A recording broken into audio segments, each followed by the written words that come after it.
दोस्तों, आज की कहानी है चिड़िया उड़ गई। रमेश सरकारी दफ्तर में एक बाबू था। बिना रिश्वत लिए कोई काम करना उसके उसूलों के खिलाफ था। वैसे ही सरकारी दफ्तरों में बिना पैसे लिए कोई काम नहीं होता। रमेश के पिताजी दयाल बाबू की गांव में अच्छी खासी खेती थी। दयाल बाबू नाम के अनुरूप गांव में अपनी दयालुता के लिए मशहूर थे।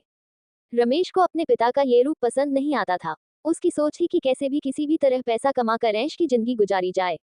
दयाल साहब ने उसे बहुत समझाया कि गांव में रहकर ही आधुनिक रूप से खेती संभालने पर नहीं, उसे तो नौकरी ही करनी है। उसे तो सरकारी नौकरी ही मिल गई। सरकारी नौकरी के कारण अच्छे संबंध भी आने लगे। अब तो रमेश बहुत खुश था। दयाल साहब ने कहा, देखो, नमक बराबर खाओ, चीनी जैसा खाओगे तो भुगतोगे। पर उसे तो शहर की हवा लग गई थी। माँ बाप की बिना सहमति के उसने मोना नाम की लड़की से शादी कर ली। मोना बहुत ही स्वतंत्र विचारों की लड़की थी। गांव का माहौल और सास ससुर उसे क्या पसंद आते। दयाल बाबू ने बहुत समझाया कि सचेत रहना, ऐसा ना हो कि पछताओ।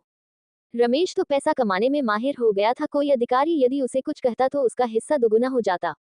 मोना अपने ऊपर खूब खर्च करती। उसके दोस्तों का दायरा भी बड़ा था। कुछ दिन से रमेश को मोना के बारे में कुछ गलत बातें सुनाई दे रही थी। एक रात वह बहुत देर तक पार्टी में से घर नहीं आई। रमेश उसका इंतजार कर रहा था बाहर खड़े होकर। 12 बजे एक कार घर के सामने आकर रुकी। एक लड़के का सहारा लेकर मोना लड़खड़ाती उतरी।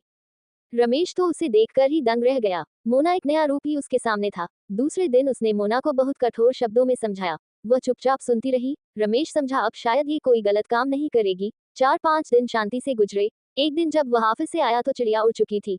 नकदी और जेवर अपने पल्लू में बांधकर रमेश को अपने पिताजी के शब्द याद आने लगे, पर वह अब अपने पिताजी को कैसे बताए। ये तो डूब मरने वाली बात थी। आपको कहानी कैसी लगी कमेंट में जरूर बताएं और दोस्तों के साथ शेयर लाइक करना ना भूले। धन्यवाद।